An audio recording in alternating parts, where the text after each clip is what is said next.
DJ Mac, one Lord Fader, mic check. 1, 1, 2, 1, 2, 1, 2, 1, 2. DJ Mac, one Lord Fader, mic check. 2, 1, 2, 1, 2, 1, 2, 1, 2. Yo, what up, YouTube? It's Lord Fader coming at you with another video. You know, I did a couple of videos a little while ago, and I've got some responses from it. So I'm really thankful that people are engaging, and I really welcome people who disagree and, you know, people who have another opinion, because that's what it's all about.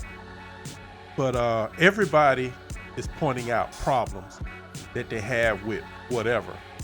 And, you know, that's human nature for people to do that. Well, I want to talk about solutions today. And, you know, we often hear people on this platform complain about the current state of our community.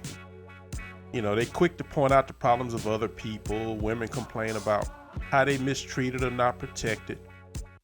Us men, you know, we complain about unrealistic expectations of women and some of the bad behavior that we see.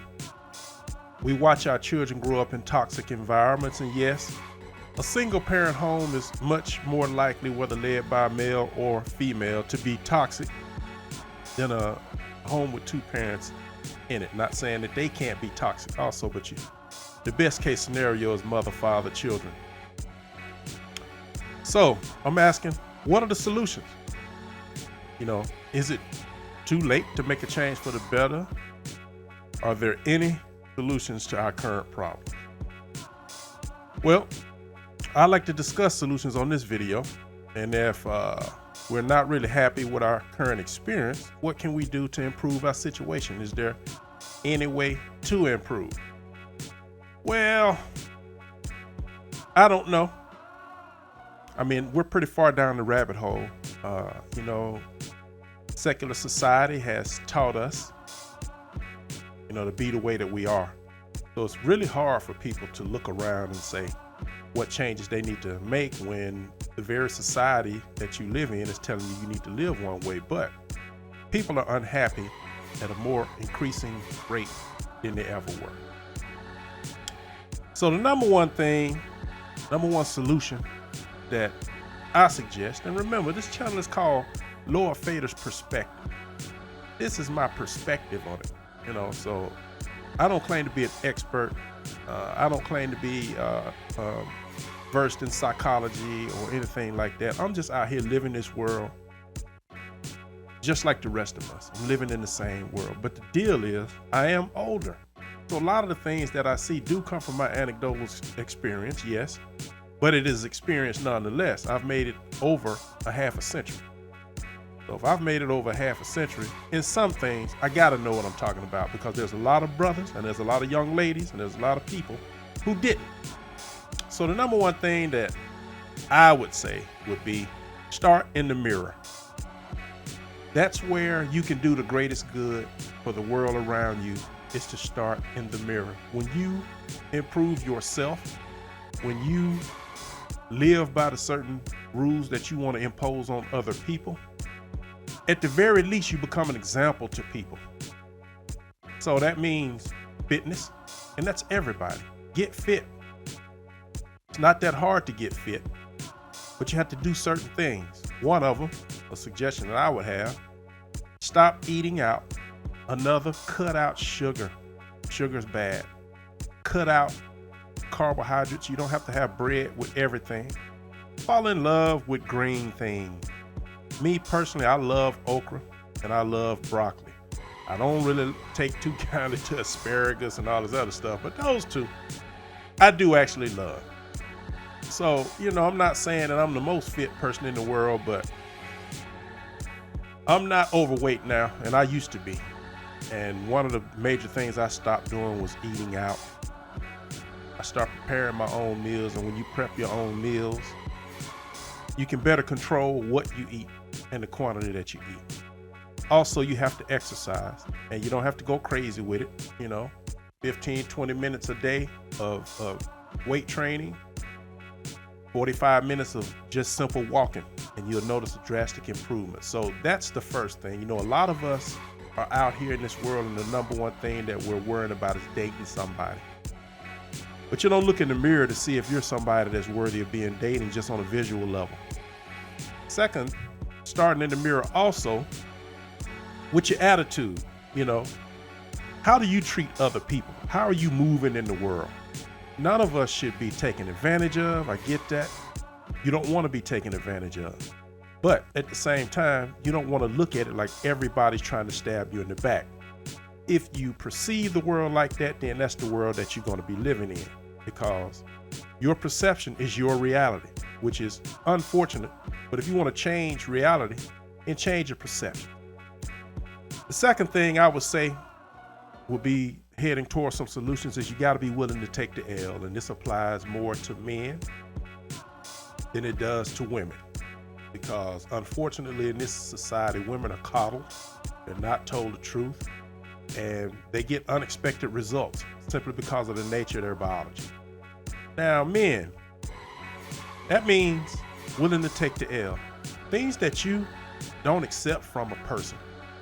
These are things that you need to be able to say, I'm not going to accept that, and move on. There's nothing wrong with being by yourself. Nothing wrong with working on yourself.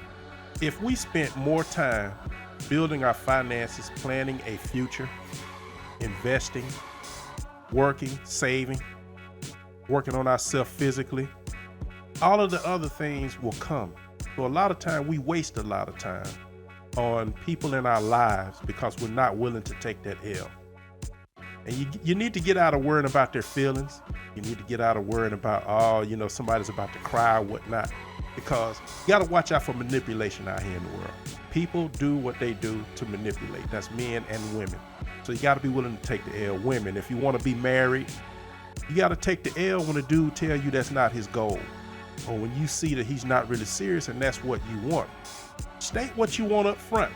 If that person is not willing to do it, you understand there's over 7 billion people on the planet, right?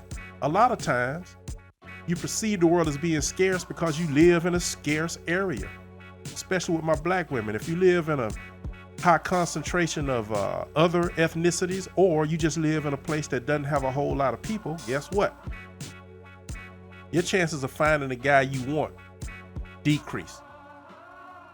And be willing to take that L. If you want a man making a certain amount of money, don't accept less. If you want a man of a certain height, don't accept less. If you want a man that's a certain fitness level, don't accept less. But you also have to understand that, are you what you're looking for? Is your fitness level on a level to where you can demand this? So when it comes to women, that's the only critique that I would have, is that, you guys do have a lot of standards and unrealistic expectations. I get that. But the thing is, if you're the opposite, or not the opposite, if you're a reflection of those expectations, then you're more likely to even have those expectations in the first place. Third thing I would say, you need to decide what law is and abide by it. And I don't mean law as far as, man's law or whatnot. You need to decide what you're going to live by. You need to decide what you're going to accept and what you're not going to accept. So here's one that's good. Ladies, here's a law that would be beneficial to you. Don't have children until you have a husband. Whether that husband works out or not, one thing is your children have his name legally. The other thing is he's bound by the law to take care of those kids. He can't walk out as easy as he could. And the third thing is you will have set expectations in your life that you can have on the next person if it comes to that. So if you get married and you marry a guy and you have kids with that guy and that guy doesn't work out, the next guy that comes along, you can't expect to be any better than the guy that you had kids with. So keep that in mind. Same thing with guys. Here's a law. Practice sexual discipline. You don't have to sleep with everyone that you can possibly sleep with. It's meaningless. The flesh is temporary. It's like drugs. You can take all the drugs you want to and get high as you want to, but guess what? They wear off, and then what? You need more of it. People need to practice being content. You need to pick something to be content about. So you have to live by some type of law. Doesn't matter what it is. It doesn't have to conform to the law that somebody else is living with, but you must have a personal code. That way, you'll better navigate life and you won't accept things less than. You won't accept people that do less than. And also, it'll be beneficial to your mental health because you won't have done things that later will come back and plague you from a mental standpoint. Next thing, fourth thing, is ensure what is important to you is actually beneficial to you. Okay. Is a Birkin bag beneficial to you? Is hair weave beneficial to you? Are Michael Jordan shoes beneficial to you? Are rims that cost more than the actual car that they sitting on, how does that benefit you? Investing, does that benefit you? Saving for your retirement, does that benefit you? Not having children that you have to pay child support for, is that benefiting you? So I think what we all look at as important are things that are blasted to us through entertainment and media. If you look at someone, especially from an entertainment standpoint, that has something that you wanted, it's probably not beneficial to you. Understand that that's the reason why these people have those positions. It's just for influence. It's to influence you to do destructive things, like this Nas X guy. I don't even understand why he has any popularity, but you better recognize that this guy is destructive. And anything that he does, if you do it, you're gonna wind up being destroyed. I know a young man in my life that, I'm related to, and he's a very talented young man. He has the gift for gab. He really should be a politician because he can sell you your own car if you let him talk long enough. But he wants to live that rapper lifestyle, and he wants to, without the rapper's talent, by the way, that's a caveat, but he wants to live that rapper lifestyle, but he don't got that rapper money. So what's happening? He's trying to go out, have nice things the way the rappers got, deal with the ladies the way the rappers do, and all this other stuff, but you don't have the rapper's money. So when that rapper goes to jail for behaving the way he goes to jail, he can sit there for as long as he wants to, or he can bail himself out because he's got the cash to keep on rolling. You don't. And then you find yourself in this prison system. So this glorification of the prison system is just a trap for you young men. You need to understand that. You need to understand that what is important to you should be actually beneficial to you. And the fifth thing is check your ego. Ego is a very powerful thing, especially coming from a man's standpoint. And if you do not have success in life, a lot of times it's your ego that's causing you the problem. You deal with women, and that's a woman decides to do what she wants to do. Can't fault her for being a woman, but the thing is, you get so upset about it because she didn't necessarily do you wrong anymore than she hurt your ego. Or a lot of women can be in your life and know how to stroke your ego and get away with murder. So many guys out here getting cheated on and don't know it because that woman's an expert at stroking your ego. Then when you find out about the infidelity, you're crushed. That goes for women too. Check your ego. You got something going on in this world, that's fine. But that don't make you better than anybody else. We shall all return to the same dust that we came from. So you got to understand that ego, if you let it get out of control, and that goes into narcissism, a lot of these young ladies, you got to understand, you won't be happy if you engaged every man that gives you a like on Instagram. That's not what makes you happy. What makes you happy is to have the man you love you. You're set up for one guy, really. But society tells you to get out and experience all these other guys. And all that does is cloud everything up. Ultimately, you're supposed to develop picking skills, and that comes from your father, not your mother. And you're supposed to pick the right man. And then that man will be better equipped to take care of you. Love is not a requirement. Love can happen, especially when somebody is actually treating you right or doing right by you. You're more actually apt to love that person than you are the tingles, because that's what you think is love. A man, makes your nether regions a little bit moist and you think that you're in love. The problem is that's only temporary. Same thing with the guys, man. I mean, you're thinking with your head, you think you're in love, but you're not looking for any qualities in the women. And I can tell you from personal experience, I've chosen a lot of women based on how they look. And those women, I always wind up without fail saying I shouldn't have never said anything to her. She has created such destruction in my life. I should not have ever said anything to her. And you can bet there were 2 or 3 women hanging in the wings that didn't have that certain look, that were good women that I didn't choose, that were women that would have done everything, that would have matched what I wanted in a relationship.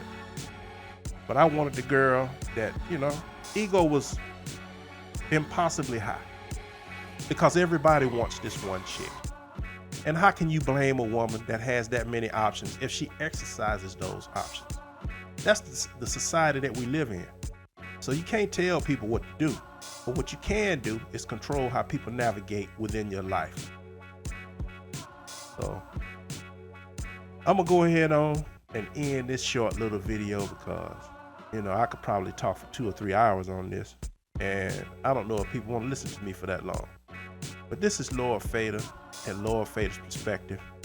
Please like the channel, engage. If you disagree with anything I say, hey, bring it. You know what I'm saying? I'm glad. I'm always open because I'm not in this world to be right. I'm in this world to get the best outcome I can out of this world. And I'm very open to the possibility that I may be wrong. That's how you learn. You learn by understanding that the way you think and feel right now might not necessarily be the way things are. So in saying that, please like, please subscribe, please join the channel. We've got good music going down for you. I do music, and everybody does. But the difference, I think, is the things that I espouse to you in this video are some of the things that I put into the music. I'm not interested in looking a certain way, not interested in impressing anybody. I'm interested in passing information that I think will be useful to you, and I give it to you from my perspective. You may not agree with it, but if it makes you think, then I'm happy. You can find my music at www.lordfader.biz. You can find album art, single art at www.djmek1.com. And he also is a producer, and he's got some nice beats too. So some of you cats that want to get down for the crown, go ahead on and holler at your boy, see what's going down. So without further ado, YouTube, I'm gonna go ahead on and sign off. Peace.